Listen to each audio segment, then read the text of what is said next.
تو جیسی مسجد کے اندر داخل ہوئے دو بزرگ سفید داڑھی والے اور پابندی سے نماز پڑھنے والے، اور وہ کیا باتیں کر رہے ہیں، ہم داخل ہو رہے ہیں، وہ باتیں کر رہے ہیں آپس میں کہ دیکھو اب کی بار گورنمنٹ ان کی آ گئی ہے، جو کیا ہوتا اللہ یہ طے کرے، اب تو مسلمان کا بہت برا حال ہے۔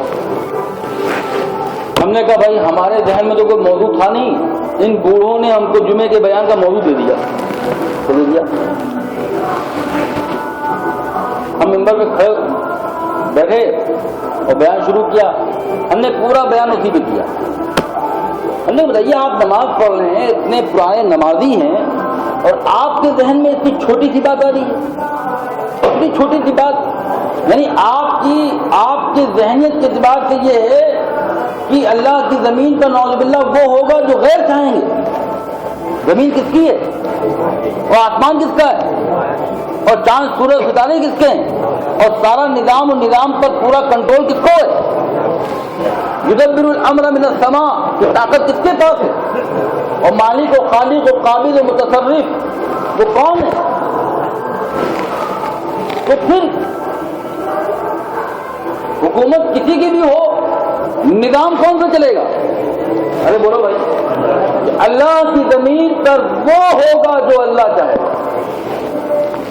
تو ہمیں متاثر ہونے کی کیا بات ہے کہ ہم نے ایک آیت پڑھی، ہمیں یہ قرآن میں اللہ تعالیٰ اتنی بڑی بات کہہ رہا ہے کہ کیونکہ مسلمان قرآن پڑھتے نہیں، ہم اکثر لوگ قرآن پڑھتے نہیں ہیں، سمجھتے نہیں ہیں، اتنی بڑی بات ہے، ان تصبروا وتتقوا، ان تصبروا وتتقوا لا يضركم كيدهم شيئا۔ اے ایمان والو، اگر تم صبر کرتے رہے اور تقوی اختیار کرتے رہے تو سنو، کسی کی بھی کسی سازش کا اور پروپیگنڈوں کا اور ناپاک چالوں کا کوئی بھی اثر تمہارے اوپر نہیں پڑ سکتا۔ کون کہہ رہا ہے؟ بولو، ان تصبروا وتتقوا لا يضركم كيدهم شيئا۔ ان کا کوئی قید، ان کی کوئی چال، ان کا کوئی مکر تمہارے خلاف کامیاب نہیں ہو سکتا۔ اگر تم میرے ہو ٹھیک ہے تو ہم تمہارے ساتھ غیبی نظام چلائیں گے۔ مکے میں کیا تھا؟ مکے میں حکومت کس کی تھی؟ بولو بھائی، جی ابو جہل کی، ابو لہب کی، عتبہ کی، انہی کی تھی جی۔ لیکن اللہ تعالیٰ نے مسلمانوں کو غلبہ دیا، مسلمانوں کو حیثیت دی اور اپنے گھر کی حفاظت کی۔ ارے بولو بھائی، کی ہے اور حکومت کس کی ہے جی؟ اور حفاظت کون کر رہا ہے؟ تو مسلمانوں کے پاس تو اتنے عقیدے میں اتنی طاقت ہے، ان کے قرآن میں، ان کی حدیث میں اتنی طاقت ہے کہ اس طاقت کا کوئی مقابلہ کر ہی نہیں سکتا ہے۔ بولی بھائی، اس طاقت کا کوئی مقابلہ نہیں ہے، ایسی طاقت ہے اس طاقت کا کوئی مقابلہ نہیں۔ حضرت جی فرماتے تھے کہ دیکھو، ایک آدمی کے پاس بندوق ہو، ریوالور ہو، تلوار ہو، اور ایک آدمی کے پاس لکڑی کی ڈنڈی ہو، کون جیتے گا؟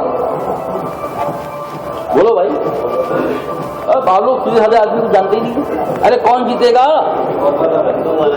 لیکن جس کے پاس ریوالور ہو وہ الماری میں بند کر دے اس کو اور نہتھا جلائے، تو ڈنڈی والے وہ مرمت کریں گے کہ تلوار والوں کے زخم پہچانے میں نہیں آئیں گے۔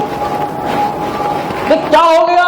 ہاں تمہارے پاس تو تلوار تھی لیکن الماری میں بند تھی، اور ان کے پاس لکڑی تھی لیکن ہاتھ میں تھی، کیا تھی؟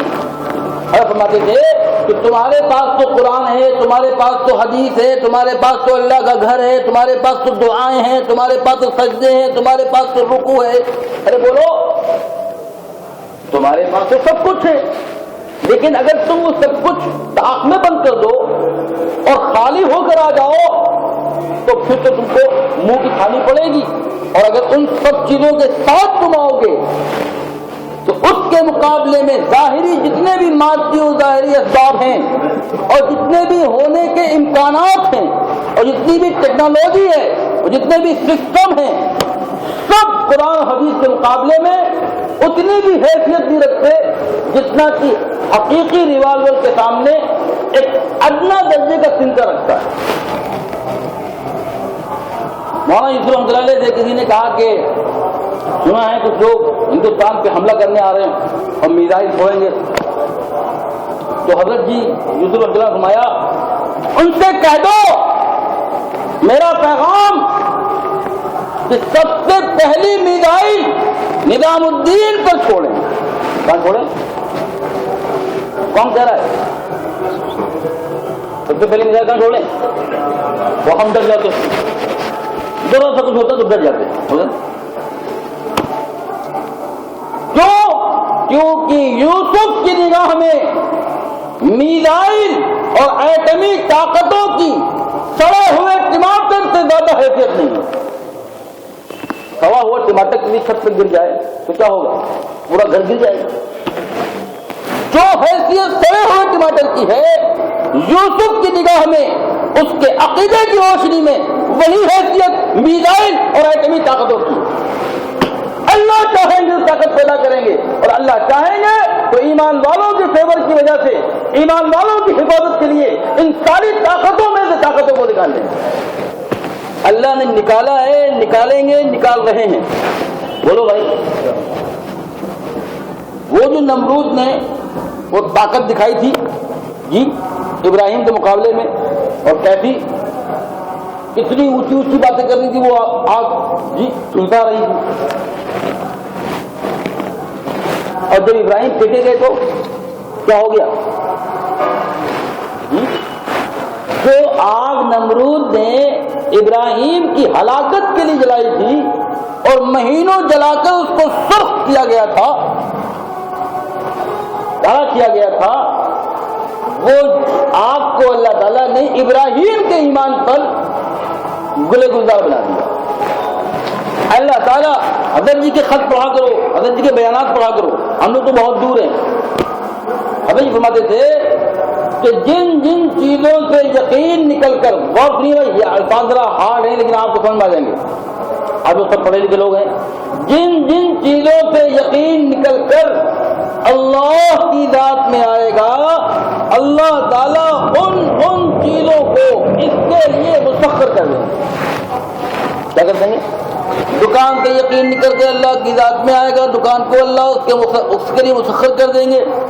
ایٹمی طاقتوں سے نکل کر یقین اللہ کی ذات میں آئے گا، اللہ تعالیٰ ایٹمی طاقت کو اس کے لیے مسخر کر دیں گے۔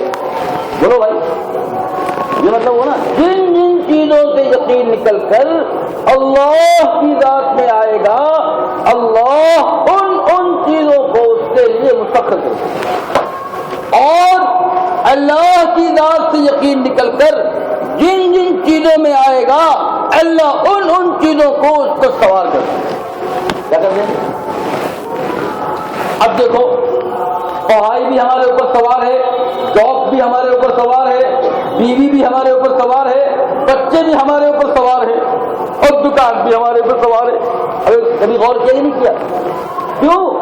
کیونکہ تمہارے اندر اللہ کی ذات سے یقین نکل کر ان چیزوں میں آ گیا ہے، اس لیے اللہ تعالیٰ نے ان چیزوں کو تمہارے خلاف کر دیا ہے، تمہارے حوالے کرنے کے بجائے تمہارے کیا کر دیا ہے جی؟ تمہارے خلاف۔ اور جب ان چیزوں سے یقین نکلا ہوا تھا تو اللہ تعالیٰ نے ان چیزوں کو صحابہ کے لیے کیا کر دیا تھا؟ مسخر کر دیا۔ ایک صحابی ہیں، دیکھیے سنیے تفسیر کے بارے میں، یہ تو اکثر ہم لوگ کہانیاں سمجھتے ہیں، کہانیاں ہیں مولوی صاحب سن لو، کہانیاں ہیں کہانیاں ہیں جی۔ ارے کوئی شیخ قلعی کہاں سنا رہے ہم؟ بولو بھائی، یہ کہانیاں ہیں، کہانی کہا ہی مت کرو، واقعات کہا کرو۔ کبھی مت کہنا کہ صحابہ کی کہانی وہ ہوتی جو گڑھ لی گئی ہو، واقعہ وہ ہوتا جو واقع ہوا ہو۔ تو صحابہ کے واقعات ٹھیک ہے، کیونکہ یہ واقع ہوئے ہیں، یہ گڑھے ہوئے نہیں ہیں، یہ ہوئے ہیں اور یہ ہوں گے۔ لیکن اس کے ہونے کے لیے وہی چاہیے جو ان کے پاس تھا. ویسے ایمان، ویسی محبتیں، ویسی شرافتیں، ویسا عدل، ویسا نظام، ویسے بڑوں کا ادب احترام، چھوٹوں پر شفقت، جی اجتماعیت، محبت. جی ہاں، وہ جو کچھ ان کے پاس تھا وہ جب محنت کے بعد ہمارے پاس آئے گا تو وہ جو کچھ ان کے لیے حوالے ہوا تھا، مسخر ہوا تھا، وہ سارا نظام ہمارے لیے مسخر ہوگا. ارے ہوگا نہیں ہوگا؟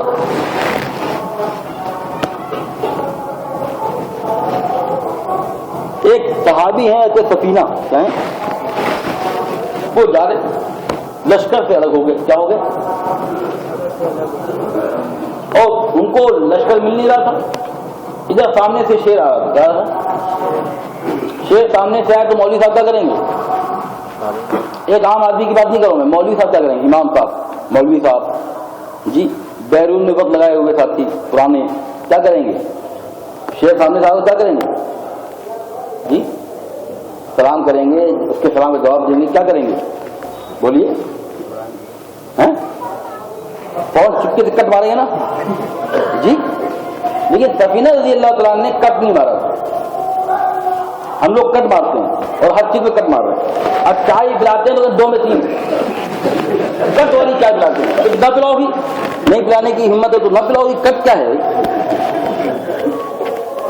ہر چیز میں کٹنگ کٹنگ کٹنگ. اس کے ہم عادی ہو گئے. کیا ہو گئے؟ 2 چیزیں بہت عام ہو گئی، ایک تو کٹنگ اور ایک آرٹیفیشیل.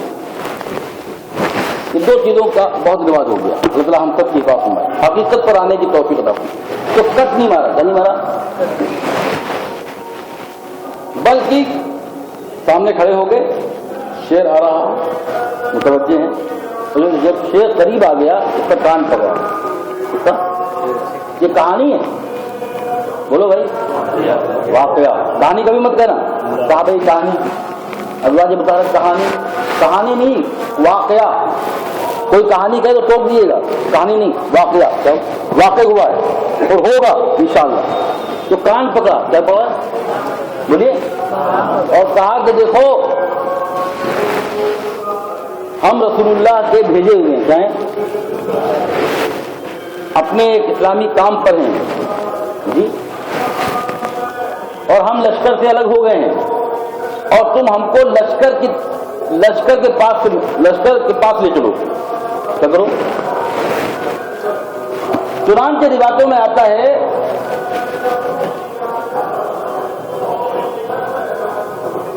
کہ پانی پینے والا خود مانگے گا. تو جب پانی جب مانگ نہیں رہا تو آپ پانی لے کے نہ آئیے. پورا مجمع ڈسٹرب ہو جاتا ہے.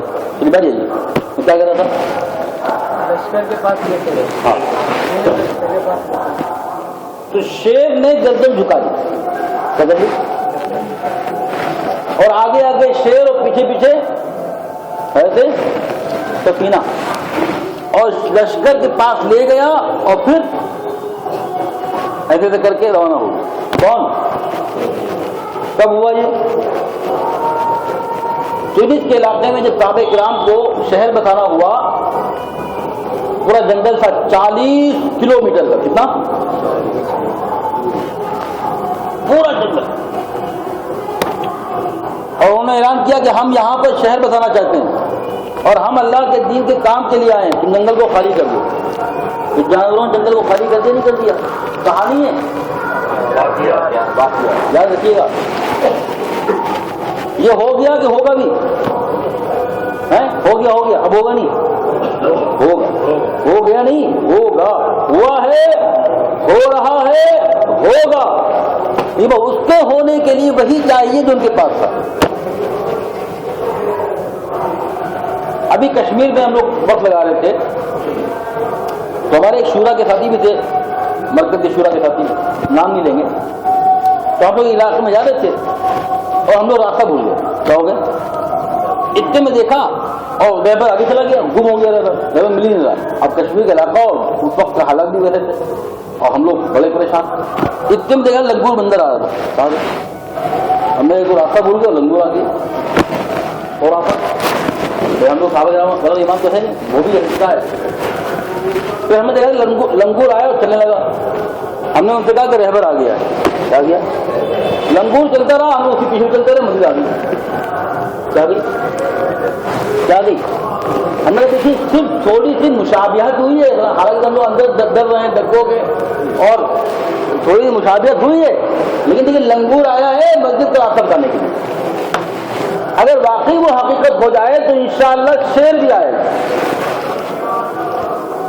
ایسا نہیں ہے، وہ طاقت ہے ایمانی اعمال میں، لمبے لمبے سجدوں میں، قرآن کی تلاوت میں، اللہ سے مناجات کرنے میں، تقوی میں، طہارت میں، عدل میں، انصاف میں، صبر میں، شکر میں، اور ساری پاکیزہ شریعت اور اعمال شریعت میں وہ طاقت اب بھی ہے جو پہلے تھی۔ بولو بھائی، ایمان وہی طاقت ہے نا۔ اب آپ یہ کہیں گے طاقت جب وہی ہے تو وہ ظاہر کیوں نہیں ہو رہی ہے؟ دیکھیے ایک بندوق کی گولی ہوتی ہے، کیا ہوتی ہے جی، اور کو آپ باہر رکھیں اور کسی کو مار دیں اور مرے نا، بھائی صاحب آپ تو کہے بندوق گرا مر جاتا ہے، میں تو چلیے بھی نہیں مر رہی، یہ کیا ہو گیا؟ ارے بیوقوف ہو گیا، بندوق کی گولی اس نے کہا تھا، یہ کہا تھا بندوق میں جو جگہ ہے وہاں پہ گولی رکھو اور پھر چلاؤ، پھر نہ مرے تو بتاؤ، اور آپ باہر رکھے ہوئے مار رہے ہیں۔ وہی صاحب دیکھیے یہ کوا بھی نہیں مرا، تیتر بھی نہیں مرا، بٹیر بھی نہیں مری، پاکا بھی نہیں مری، آپ تو کہے اس سے آدمی مر جاتا ہے، تو بولیے وہ گولی کی طاقت ہے کہ نہیں آج بھی؟ لیکن وہ طاقت شو جب ہوگی جب وہ اپنی جگہ پر پہنچ جائے، ایمان میں، قرآن میں، تلاوت میں، تعلق مع اللہ میں، اور اللہ کے نبی کی سنتوں سے چمٹنے میں۔ آج بھی وہی طاقت ہے جو پہلے تھی، لیکن وہ طاقت ظاہر اس وقت ہوگی جب وہ اپنی حقیقی جگہ پر پہنچ جائے، اور وہ ایمان کی اور ساری چیزوں کی حقیقی جگہ ایمان والے کا دل ہے۔ کیا ہے؟ اس لیے حضرت فرماتے تھے کہ جو کتابوں میں ایمان لکھا ہے وہ ایمان نہیں ہے۔ کتابوں میں، ارے بولو بھائی، کتب خانے بھرے ہوئے ہیں نا، جو کتابوں میں ایمان کی باتیں لکھی ہیں وہ ایمان نہیں ہے، وہ ایمان کی تحریر ہے۔ کیا ہے؟ اور جو تم بول رہے ہو وہ بھی ایمان نہیں ہے، کیونکہ آدمی تو وہ بھی بولتا ہے جو اس کے دل میں ہو، وہ بھی بولتا ہے جو دل میں نہ ہو۔ ایک صاحب بہت دنوں بعد آیا آپ کے گھر پہ، آپ آفس کو نکل رہے تھے، اور وہ آفس کے نکلنے کے بعد آ گئے، تو آپ کیا کہہ رہے ہیں؟ بھائی دروازہ بار بار جی، وہ شخص آئے ہیں آپ کے گھر پہ نا بہت دنوں بعد، لیکن آفس کے وقت آئے ہیں، آپ تیار ہو کے نکل رہے تھے آفس کے لیے، بہت جلدی بھی فون بھی آ رہے تھے، تو اسی میں وہ مہمان آ گئے، تو آپ کیا کریں؟ ارے بھائی آپ آئے تو دل باغ باغ، آپ تو بالکل عید کا چاند ہو گئے ہیں، آپ آئے تو دل باغ باغ ہو گیا، بڑا اچھا لگ رہا آپ آئے، اور اندر سے کیا کہہ رہا؟ بے وقوف کوالیفائڈ ہو کر اس کی بھی عقل نہیں کہ آفس کے وقت نہیں آنا چاہیے۔ تو زبان تو وہ بھی کہتی ہے جو دل میں ہوتا ہے، اور وہ بھی کہتی ہے جو دل میں نہیں ہوتا، تو جو زبان پر ہے وہ بھی ایمان نہیں ہے، وہ ایمان کے بول ہیں، کیا ہیں؟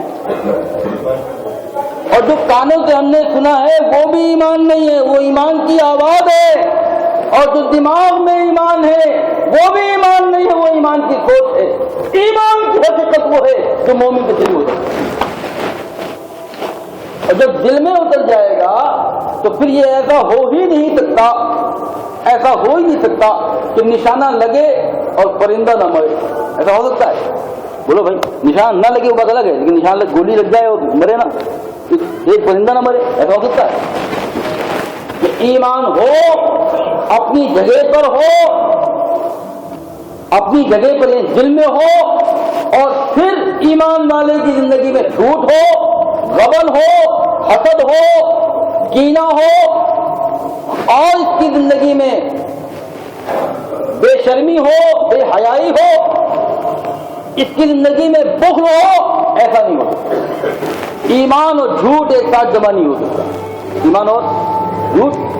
لیکن کس ایمان کے بارے میں کہا گیا ہے؟ جو ایمان کہاں آ چکا ہو جی، ورنہ آپ کہیں گے کہ بھئی حدیث تو کہہ رہی کہ ایمان اور جھوٹ ایک ساتھ جمع نہیں ہو سکتا۔ المومن لا یکذب، المومن لا یخدع، المومن لا یخدع ولا یخدع، کہ مومن بخل نہیں کرتا، مومن جھوٹ نہیں بولتا۔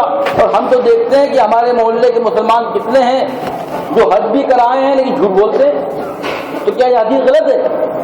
اس حدیث میں ایمان کی حقیقت کی طرف اشارہ ہے کہ جب مسلسل جہد مسلسل کے نتیجے میں، مسلسل محنت کے نتیجے میں، ایمان والے کی جان و مال کی قربانی کے نتیجے میں اور راہ خدا میں دیوانہ وار ایمان کو حاصل کرنے کے لیے پھرنے کے نتیجے میں جب اس کی حقیقی جگہ پر یعنی دل میں ایمان داخل ہوتا ہے تو اس کی زندگی سے جھوٹ ختم ہو جاتا ہے، اس کی زندگی سے غبن ختم ہو جاتا ہے، اس کی زندگی سے بدنگاہی ختم ہو جاتی ہے۔ ایسا ہو ہی نہیں سکتا کہ ایمان ہو جھوٹ ہو۔ اس کا مطلب یہ ہے کہ زبان والا ایمان ہے، کان والا ایمان ہے، تحریر والا ایمان ہے، دماغ والا ایمان ہے، دل والا ایمان نہیں۔ قالت الاعراب آمنا قل لم تؤمنوا ولكن قولوا اسلمنا ولما يدخل الايمان في قلوبكم۔ وہ بدو صاحب جو آگے کہہ رہے ہیں کہ ہم ایمان لے آئے، اے نبی جی آپ کہہ دیجئے کہ ابھی تم یہ کہو کہ ہم اسلام لائے، یہ مت کہو کہ ہم مومن ہو گئے۔ ولما يدخل الايمان في قلوبكم، ابھی تمہارے دلوں کی گہرائیوں میں ایمان داخل نہیں ہوا، کیونکہ ایمان جب دل میں داخل ہو جائے تو پوری زندگی میں، انسانی پورے وجود میں، انسان سے متعلق ہر کنڈیشن میں اور ہر حالت اور حاجت میں، انسان سے متعلق ہر چیز میں، ہر موقع میں، خوشی ہو، غمی ہو، بڑھاپا ہو، جوانی ہو، سفر ہو، حضر ہو، ہر جگہ پر، ہر موقع پر ایمان جب ایمان والے کی حقیقی جگہ، اپنی حقیقی جگہ دل میں اترتا ہے تو پھر پورے وجود میں بھوچال پیدا کر دیتا ہے، پورے وجود میں انقلاب پیدا کر دیتا ہے، پورے وجود کو بدل دیتا ہے، پورے وجود کو کنورٹ کر دیتا ہے۔ ارے وہ لوگ کرتا ہے کہ نہیں کرتا؟ وہ جو صحابہ پہلی بار آئے اور ایمان کی محنت کر کے ایمان داخل و قلب بنایا، ایمان علی اللسان کو محنت کے نتیجے میں پروسیس میں اختیار کر کے داخل القلب ایمان بنایا، تو پھر ان کے ایمان نے ان کی پورے وجود کو بدل دیا۔ ارے بولو بدلنا نہیں بدلا؟ وہ عمر کیا تھے جی، اور اب کیا ہیں؟ اور وہ مصعب کیا تھے؟ سب سے مہنگا لباس پہننے والے، اور اب کیا ہیں جی؟ اب تو یہ ہے کہ یہ حال ہے کہ ان کی ماں کی ممتا بڑی مشہور ہوتی ہے، ان کی ماں ان کو ننگا کر رہی ہے اور بغیر کپڑوں کے بڑھا رہی ہے، اور یہ ننگے برہنہ حالت میں اپنی ماں کے ہاتھوں